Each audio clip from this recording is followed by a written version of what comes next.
We were together in Philadelphia at the Democratic Convention where we were arrested by Comcast police. And then my credentials were ripped off from around my neck, and we were all thrown out of the convention center. You didn't see that on television, did you? Because Comcast is our enemy. I'm here to speak on behalf of an organization that grew out of our experience of oppression, which gave us all PTSD from the Democratic Convention, and that is called Grassroots Impact. It is a fusion organization. It is transpartisan. There's a lot of us out here I see waving right now, and we've grown geometrically since we got together and decided to form it. We first met down here on the Capitol steps. Our next meeting is this coming Sunday here in Salem at 3:30, and you are all invited. We normally meet right here on the Capitol steps first, but we're not going to do that this time. And we meet over at a restaurant there on Chemeketa, Margarita Express. Okay. We don't sit around drinking margaritas though. At least not until we get too depressed. But no, actually, we've been meeting hundreds of hours. We're incorporating as a 501c4 so we can raise money and lobby, and we can do all kinds of things. And we welcome everybody. We are not a shill organization for the Democratic Party. We welcome everybody. We welcome Greens. We welcome non-affiliated people, anarchists, libertarians. Whatever you are, we have to unite because, as my brother Greg said, if there was a Hitler contest, Trump would win. The first two things that Nazis and fascists do is they restrict free press, assembly, and speech. The next thing they do is they castrate the courts. I've been a constitutional lawyer for 32 years, and I've never been more frightened in my life than I am right now by what's occurring. You hear all the time groups appeal to you saying, this is an emergency, send us money. There's another emergency, send us money now. Oh, guess what? We have another emergency. Ladies and gentlemen, we're in a continuous state of emergency and self-defense right now. They are literally going to kill us. When they repeal health care, they're going to kill us. When they take away the pre-existing conditions provision, they're going to kill children with cancer. They're lucky that we aren't standing here right now holding weapons. They are destroying our democratic institutions. We're going to fight them back. And we are going to do as my brother Greg said, we are going to take advantage of our right to assemble and to effect change locally in our own state, and that's what Oregon Grassroots Impact is about. We have a page on Facebook, please find it. We have a web page, please find it, please join us. Thanks for being here. Revolution! Thank you guys. And are the people from University of Oregon here? The makeup people, where are they?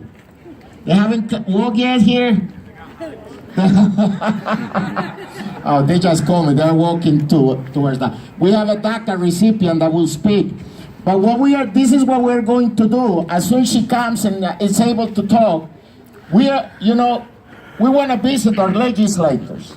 We are here and we want to let them know what we said earlier. We were talking about what is that we are asking from them. One is, we want them to do what other states are doing and allocating money for legal services, so immigration legal services, so our immigrant families can have an attorney and be defended in court.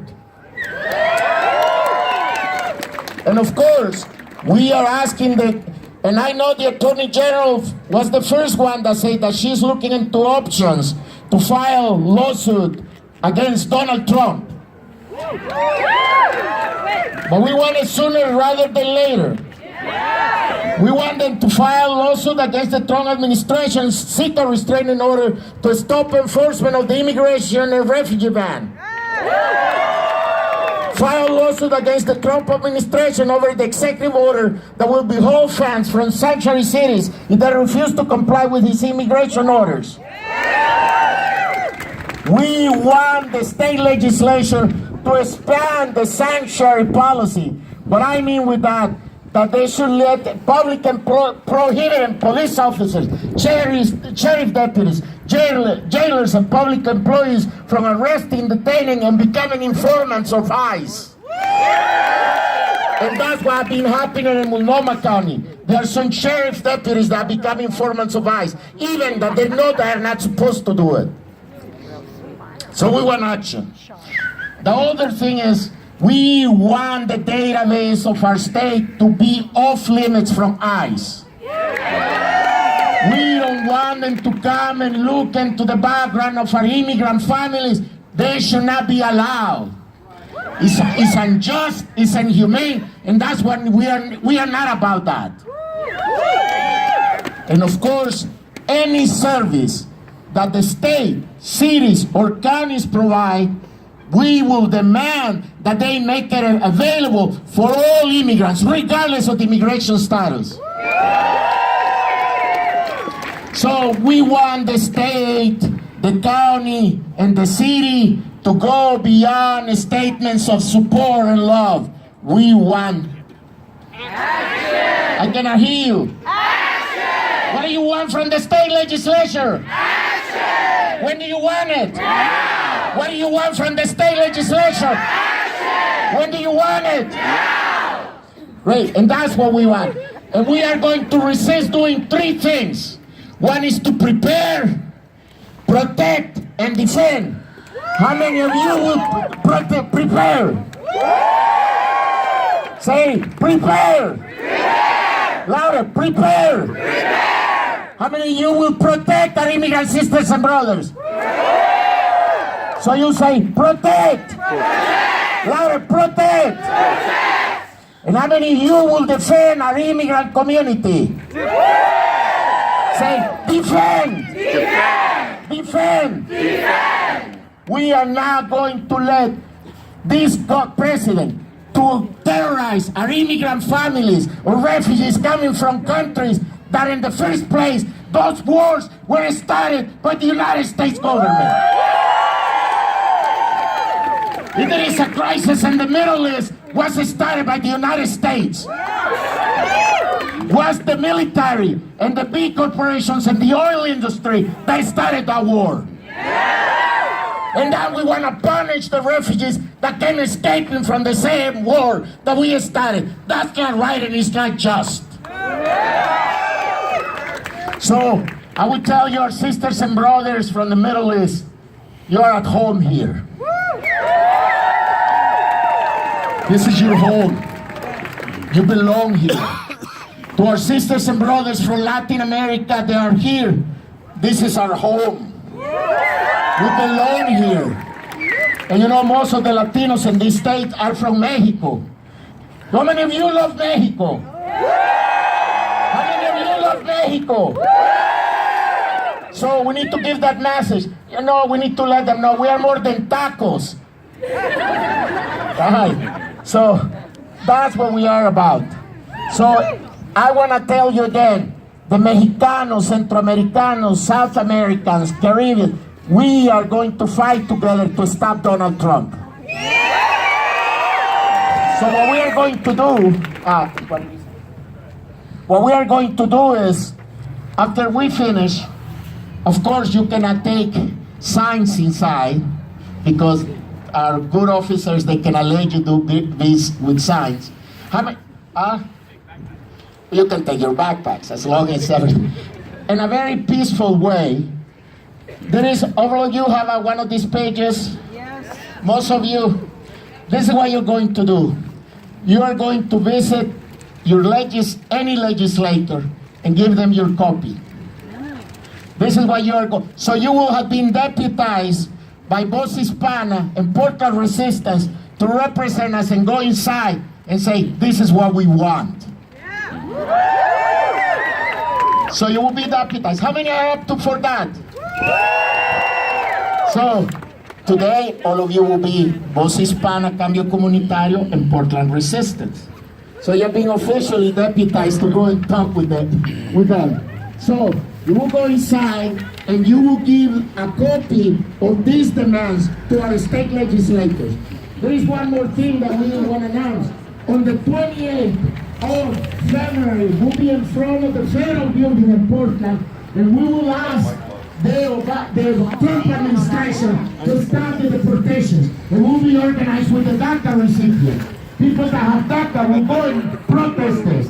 You know, somebody once said last year, if they go low, you go high. Well, this is going high. This is going high.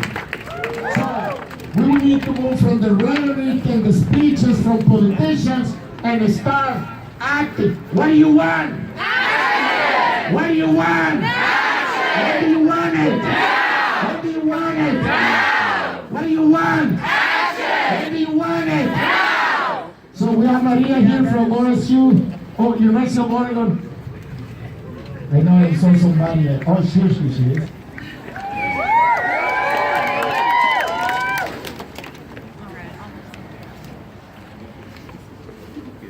Now we have Mariana. She's a student at the University of Oregon. Lane Community College. She's a DACA recipient. We need to defend and protect our DACA recipients. How many of you will do it? We will not let the Trump administration to deport 12,000 DACA recipients in Oregon. How many are willing to give your life for Mariana?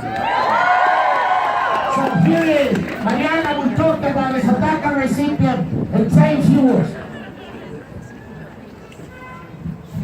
Hi everyone, my name is Mariana Sofia Paredones Rodriguez de San Miguel Fuentes. And I am not illegal, I am undocumented, but that doesn't mean shit to me because I'm a person. And I believe that migration is beautiful. I believe that this border I didn't cross because it wasn't there when my ancestors were here. I don't feel scared today like I did a few days ago. I feel resilient as fuck. I want to explain to y'all a few things though because there's a lot of things that we need to deconstruct. And hold on, I have to put the sign down. Gracias. There's a few things that we need to talk about, and I want to call out my fellow white allies and just my citizen community. We need to deconstruct this notion that this country was built on the backs of immigrants because it wasn't. This was not a sanctuary place for immigrants at the beginning. We are a native and indigenous land. Our disgusting founding fathers were a part of several years of slavery.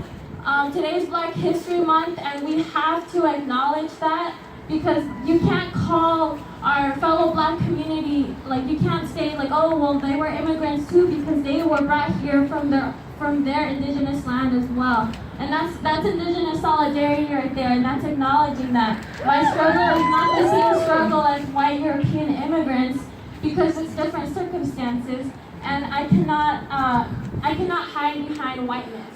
And I'm proud of my brown skin. I am so happy. I grew up in Arizona, and I have seen Trump's America. Came here a little bit after SB 1070 was revoked. I don't know if y'all know what that is, but it was a very unlawful, unconstitutional law that was passed in Arizona. I've seen my two brothers got deported during SB 1070 time, even though they still had their travel visas. But ICE don't give a fuck about that. They will deport you even if you look undocumented, because there's this notion that if you're brown, like that automatically means you're illegitimate within this country, and that's something that we need to deconstruct as well.